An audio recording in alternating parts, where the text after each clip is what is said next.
मुझे पता है आप लोग रेलवे ग्रुप डी एग्जाम को लेकर लगातार टेंशन में हो, क्योंकि रेलवे ग्रुप डी की वैकेंसी काफी लंबे टाइम के बाद आई है। ऊपर से वैकेंसी भी बहुत कम आई है और अब इसमें एक कोर्ट केस भी लग चुका है। लेकिन इन सब टेंशन के बीच ना मैं आप लोगों के लिए एक बहुत बड़ी खुशखबरी लेकर आया हूँ कि आप लोगों का रेलवे ग्रुप डी का एग्जाम बहुत जल्द स्टार्ट होने वाला है और रेलवे ग्रुप डी की वैकेंसी इंक्रीज होने के भी काफी हाई चांसेस है। तो वीडियो को आप पूरा देखिएगा और वीडियो अगर पसंद आती है तो वीडियो को लाइक करिएगा और चैनल को सब्सक्राइब करिएगा। सबसे पहले तो मैं एक चीज क्लियर कर देता हूँ कि मैं किसी के भी पक्ष में बात नहीं करने वाला हूँ, चाहे वो आईटीआई वाले स्टूडेंट्स हो चाहे वो नॉन आईटीआई वाले स्टूडेंट्स हो। मैं बस आप लोगों को ना कंप्लीट सिनेरियो बता रहा हूँ कि चल क्या रहा है और इसका फैसला क्या आ सकता है।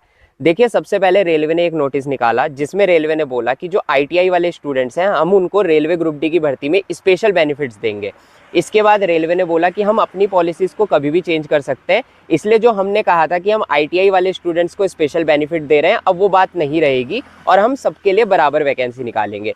तो इसके लिए जो है आईटीआई वाले स्टूडेंट ने एक कोर्ट केस कर दिया था जिसका फैसला 28 तारीख को आना था, लेकिन 28 तारीख को जो जज फैसला लेने वाला था वो जज ही चेंज हो गया और इसकी एक नेक्स्ट हियरिंग लग गई। अब इसकी जो नेक्स्ट हियरिंग लगी है वो लगी है 26 मई 2025।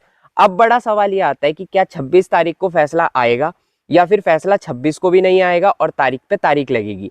अगर तारीख पे तारीख लगती है तो रेलवे ग्रुप डी एग्जाम कहीं ना कहीं पोस्टपोन्ड होगा और अगर railway group D exam postponed होता है तो कहीं ना कहीं ये पूरी भर्ती का जो प्रोसेस है वो भी बहुत लंबा जाएगा। लेकिन एक बहुत बड़ा सवाल ये है कि आखिर कोर्ट केस जाएगा किसके पक्ष में। अगर मैं अपने ओपिनियन की बात करूं तो मुझे लगता है इस कोर्ट केस का फैसला बहुत जल्द आ जाएगा, इसमें तारीख पे तारीख नहीं लगने वाली। जैसे कि इन्होंने बोला है कि 26 तारीख को नेक्स्ट हियरिंग है, तो जहां तक मुझे उम्मीद है शायद 26 तारीख को ही फैसला आ जाए और हो सकता है शायद एक हियरिंग और लग जाए, लेकिन इन दो हियरिंग के अंदर तो मुझे लगता है कि फैसला हो ही जाएगा। अगर मैं फैसले की बात करूं कि किसके पक्ष में जा सकता है तो मुझे ये लग रहा है कि इस टाइम पर ना रेलवे का पल्ला भारी है। अगर रेलवे का पल्ला भारी ना होता तो उस टाइम पर ही फैसला हो जाता कि सबके लिए ओपन वैकेंसीज निकलेगी। देखिए, अब ना मैं सपोर्ट नहीं दे रहा हूँ आईटीआई वाले स्टूडेंट्स को, मैं ये नहीं कह रहा हूँ कि आईटीआई वाले स्टूडेंट्स के पक्ष में फैसला जाना चाहिए या ओपन वैकेंसीज के पक्ष में फैसला जाना चाहिए। मैं बस आप लोगों को सिनेरियो समझा रहा हूँ कि ऐसा होता दिखाई दे रहा है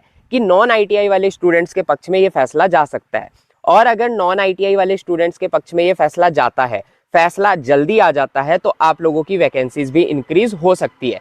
क्योंकि अगर नॉन आईटीआई वाले स्टूडेंट्स के पक्ष में फैसला जाएगा तो हो सकता है रेलवे को न्यू नोटिफिकेशन निकालना पड़े और अगर रेलवे न्यू नोटिफिकेशन निकालता है तो आप लोगों की रेलवे ग्रुप डी की वैकेंसीज भी यहाँ पर इंक्रीज हो सकती है। अब वैकेंसीज कितनी इंक्रीज होगी ये तो क्लियरली अभी नहीं बताया जा सकता, लेकिन हाँ मुझे लगता है शायद वैकेंसीज इंक्रीज हो जाएंगी, क्योंकि एएलपी के टाइम पे भी वैकेंसीज इंक्रीज हुई थी, टेक्नीशियन के टाइम पे भी वैकेंसीज इंक्रीज हुई थी और अब रेलवे ग्रुप डी का मसला अटका है और न्यू नोटिफिकेशन अगर निकालने की जरूरत पड़ती है तो शायद वैकेंसीज भी रिवाइज हो जाए। अब बहुत सारे स्टूडेंट्स ना लगातार कमेंट करके पूछते हैं कि आखिर रेलवे ग्रुप डी का एग्जाम कब होगा, क्योंकि अभी 26 मई को तो इसकी हियरिंग ही होगी, उसके बाद शायद न्यू नोटिफिकेशन भी आए, वैकेंसीज भी हो सकता है रिवाइज हो, तो आखिर एग्जाम कब होगा। तो देखिए, रेलवे ग्रुप डी का एग्जाम अभी होता हुआ तो नहीं दिखाई दे रहा है, अभी आपको थोड़ा वेट करना पड़ेगा, क्योंकि जुलाई में जाकर तो आप लोगों का एनटीपीसी का एग्जाम होना है और जुलाई में अगर एनटीपीसी का एग्जाम होता है तो ये अगस्त के फर्स्ट वीक तक भी चल सकता है।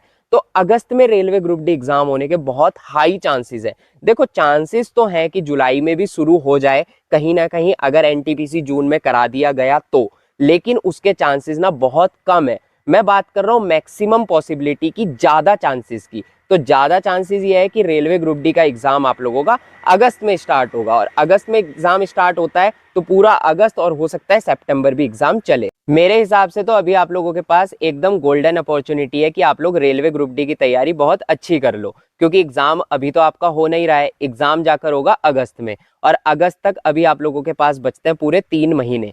3 महीने के अंदर आप लोग अपनी तैयारी इतनी अच्छी कर सकते हो कि आप लोग कभी सोच भी नहीं सकते। वो स्टूडेंट भी जिसकी तैयारी में अभी बहुत ज़्यादा कमी है, जिसने तैयारी अच्छे से नहीं की है, अगर वो 3 महीने दिन रात मेहनत करेगा ना तो वो भी इस एग्ज़ाम को पास कर लेगा। अब हो सकता है आप में से बहुत सारे स्टूडेंट इस वीडियो में कमेंट करें कि कंपटीशन इतना ज़्यादा हाई हो चुका है, आज की डेट में 3 महीने के अंदर हम एग्ज़ाम को कैसे पास करेंगे। लेकिन आप ही लोग मुझे एक बात बताओ, अगर आप अगले 3 महीने तक लगातार 8-8, 9-9 घंटे पढ़ाई करोगे, डेली के 1 या 2 मॉक टेस्ट लगाओगे, तो क्या आपका एग्जाम पास नहीं होगा।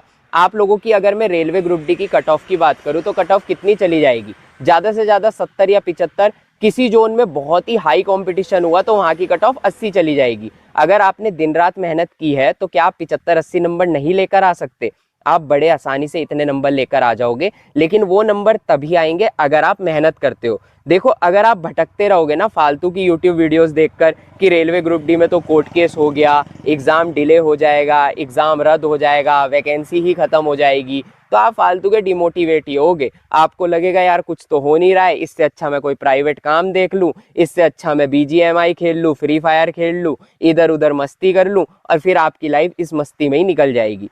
तो मेरी मानिए, ये फालतू की चीज़ों से आप थोड़ा सा दूर रहिए और आप बस लगातार तैयारी करते रहिए। एग्ज़ाम मैंने आप लोगों को बता दिया कि अगस्त के आसपास स्टार्ट होने की बहुत हाई पॉसिबिलिटी है। कोर्ट केस का भी मैंने बता दिया कि अगली 2 हियरिंग में मैक्सिमम चांसेस है कि कोर्ट केस भी सॉल्व हो जाएगा। तो आप लगातार तैयारी करिए। हम मिलते हैं अपनी नेक्स्ट वीडियो में, तब तक के लिए